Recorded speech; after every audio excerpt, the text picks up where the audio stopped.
संसार में सुख है कहाँ? कहीं भी नहीं। सुख तो स्वयं में है। संसार का मतलब ही है कि जो स्वयं से चूक गया और दूसरे पर जिसकी नजर अटक गई। संसार का मतलब ये वृक्ष, पहाड़, बाजार, दुकानें, ये सब संसार नहीं है। संसार का अर्थ है किसी दूसरे में सुख ढूंढना, और यही अज्ञान दशा है। इसी अज्ञान दशा को संसार कहते हैं। जो इस अज्ञान दशा में चलता जाता है, वह संसार में जी रहा है।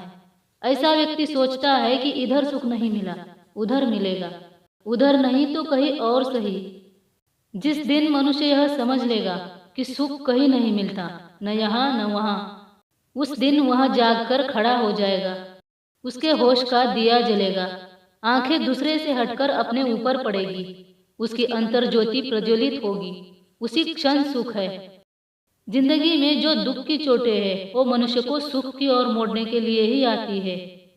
यदि अपना चिंतन सही रखा जाए तो जीवन का प्रत्येक दुख मनुष्य को आध्यात्मिक बनाता है। दुख की चोटों से मनुष्य की अंतर चेतना में निखार आता है।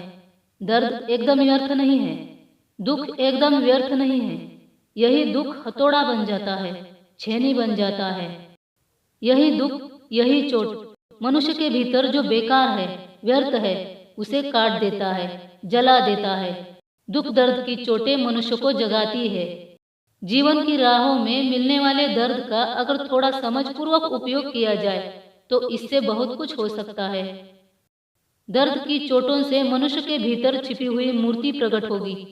दुखों की आग जब मनुष्य को जलाएगी और जलाएगी, तभी उसका स्वर्ण निखरकर कुंदन बनेगा।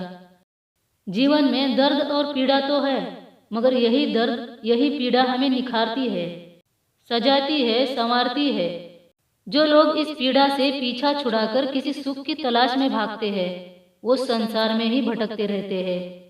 सुख की तलाश में भागे तो संसार में ही भटकते रहोगे, और दुख दर्द में जागोगे तो जीवन का सही अर्थ समझ पाओगे।